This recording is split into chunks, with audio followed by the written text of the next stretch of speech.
Chapter 84. Beauchamp, the daring attempt to rob the Count, was the topic of conversation throughout Paris for the next fortnight. The dying man had signed a deposition declaring Benedetto to be the assassin. The police had orders to make the strictest search for the murderer. Cadaverous knife, dark lantern, bunch of keys, and clothing, excepting the waistcoat, which could not be found, were deposited at the registry. The corpse was conveyed to the morgue. The Count told everyone that this adventure had happened during his absence at Auteuil, and that he only knew what was related by the Abbé Busoni, who that evening, by mere chance, had requested to pass the night in his house, to examine some valuable books in his library. Bertuccio alone turned pale whenever Benedetto's name was mentioned in his presence, but there was no reason why anyone should notice his doing so. Villefort, being called on to prove the crime, was preparing his brief with the same ardor that he was accustomed to exercise when required to speak in criminal cases.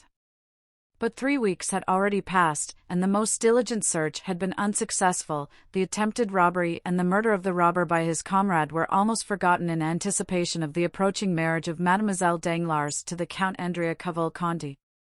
It was expected that this wedding would shortly take place, as the young man was received at the banker's as the betrothed.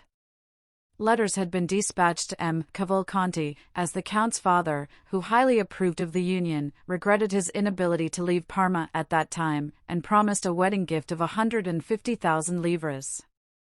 It was agreed that the 3 millions should be entrusted to Danglars to invest. Some persons had warned the young man of the circumstances of his future father-in-law, who had of late sustained repeated losses, but with sublime disinterestedness and confidence the young man refused to listen, or to express a single doubt to the Baron. The Baron adored Count Andrea Cavalcanti, not so Mademoiselle Eugénie Danglars. With an instinctive hatred of matrimony, she suffered Andrea's attentions in order to get rid of Morcerf, but when Andrea urged his suit, she betrayed an entire dislike to him. The Baron might possibly have perceived it, but, attributing it to a caprice, feigned ignorance. The delay demanded by Beauchamp had nearly expired. Morcerf appreciated the advice of Monte Cristo to let things die away of their own accord. No one had taken up the remark about the general, and no one had recognized in the officer who betrayed the castle of Yanina the noble count in the House of Peers. Albert, however, felt no less insulted. The few lines which had irritated him were certainly intended as an insult. Besides, the manner in which Beauchamp had closed the conference left a bitter recollection in his heart. He cherished the thought of the duel, hoping to conceal its true cause even from his seconds.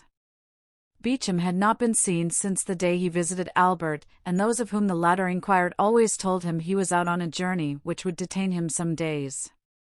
Where he was no one knew. One morning Albert was awakened by his valet de chambre, who announced Beauchamp.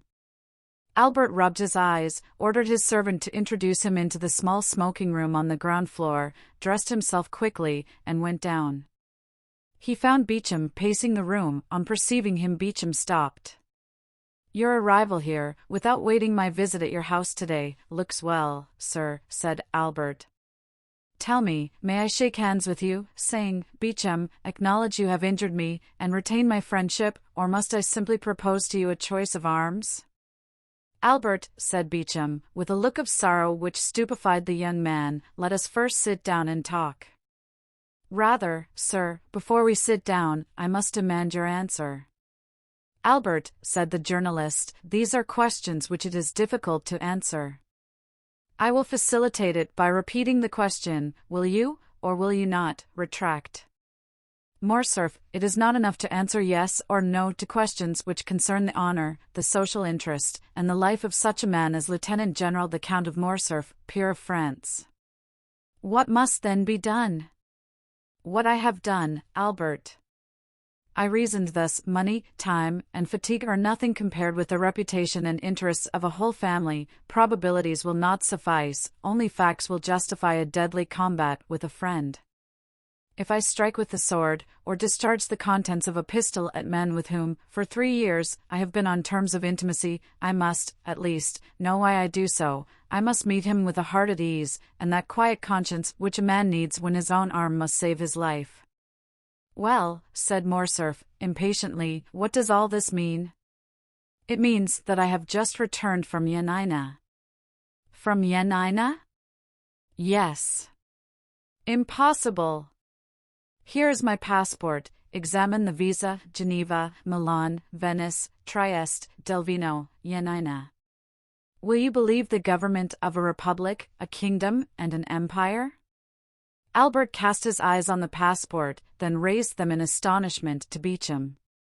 You have been to Yanina? Said he.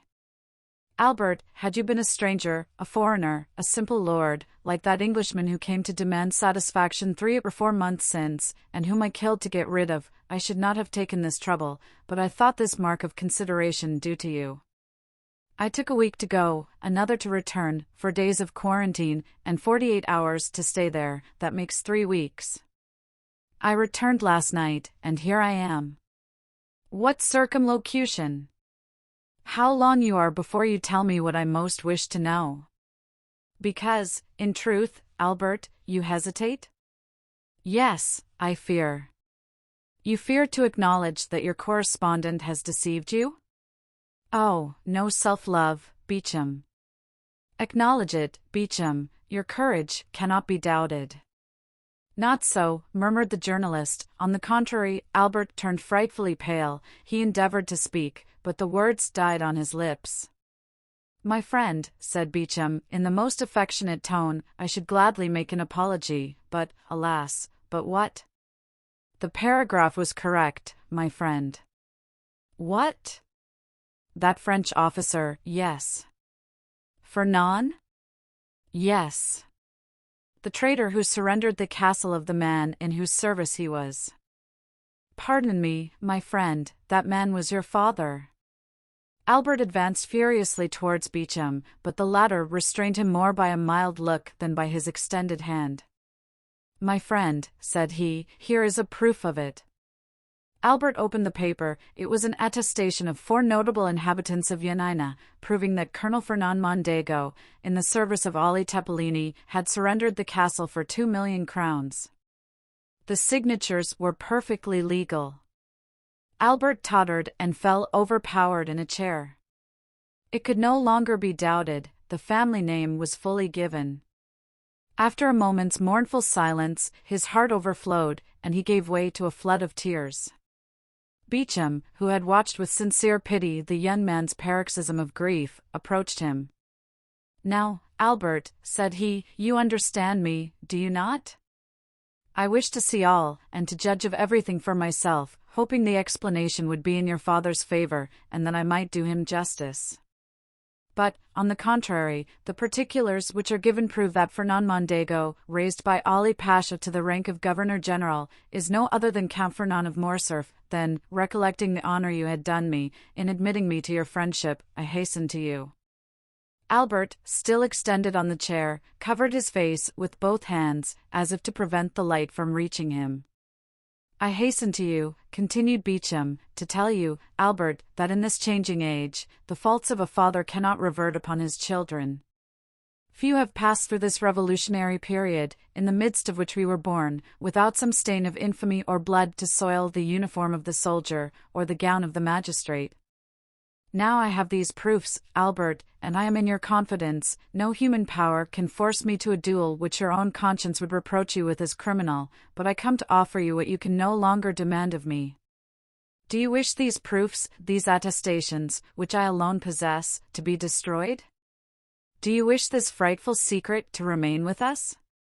Confided to me, it shall never escape my lips. Say, Albert, my friend, do you wish it? Albert threw himself on Beauchamp's neck. Ah, noble fellow, cried he. Take these, said Beauchamp, presenting the papers to Albert. Albert seized them with a convulsive hand, tore them in pieces, and trembling lest the least vestige should escape and one day appear to confront him, he approached the waxlight, always kept burning for cigars, and burned every fragment. Dear, excellent friend, murmured Albert, still burning the papers. Let all be forgotten as a sorrowful dream, said Beauchamp. Let it vanish as the last sparks from the blackened paper, and disappear as the smoke from those silent ashes. Yes, yes, said Albert, and may there remain only the eternal friendship which I promised to my deliverer, which shall be transmitted to our children's children, and shall always remind me that I owe my life and the honor of my name to you, for had this been known, oh, Beauchamp, I should have destroyed myself, or, no, my poor mother. I could not have killed her by the same blow, I should have fled from my country. Dear Albert, said Beauchamp. But this sudden and factitious joy soon forsook the young man, and was succeeded by a still greater grief. Well, said Beauchamp, what still oppresses you, my friend? I am broken-hearted, said Albert. Listen, Beauchamp. I cannot thus, in a moment, relinquish the respect, the confidence, and pride with which a father's untarnished name inspires a son. Oh, Beauchamp, Beauchamp, how shall I now approach mine? Shall I draw back my forehead from his embrace, or withhold my hand from his? I am the most wretched of men. Ah, my mother, my poor mother, said Albert, gazing through his tears at his mother's portrait, if you know this, how much must you suffer? Come, said Beauchamp, taking both his hands, take courage, my friend. But how came that first note to be inserted in your journal? Some unknown enemy, an invisible foe, has done this. The more must you fortify yourself, Albert. Let no trace of emotion be visible on your countenance, bear your grief as the cloud bears within it ruin and death, a fatal secret, known only when the storm bursts. Go, my friend, reserve your strength for the moment when the crash shall come. You think, then, all is not over yet, said Albert, horror-stricken. I think nothing, my friend, but all things are possible. By the way, what, said Albert, seeing that Beauchamp hesitated. Are you going to marry Mademoiselle Danglars? Why do you ask me now? Because the rupture or fulfillment of this engagement is connected with the person of whom we were speaking. How, said Albert, whose brow reddened, you think him, Danglars, I ask you only how your engagement stands. Pray put no construction on my words, I do not mean they should convey, and give them no undue weight. No, said Albert, the engagement is broken off. Well, said Beauchamp. Then, seeing the young man was about to relapse into melancholy, let us go out, Albert, said he, a ride in the wood in the phaeton, or on horseback, will refresh you, we will then return to breakfast, and you shall attend to your affairs, and I to mine. Willingly, said Albert, but let us walk. I think a little exertion would do me good. The two friends walked out on the fortress. When they arrived at the Madeleine, since we are out, said Beauchamp, let us call on M. de Monte Cristo. He is admirably adapted to revive one's spirits, because he never interrogates, and in my opinion those who ask no questions are the best comforters. Gladly, said Albert, let us call, I love him. _____.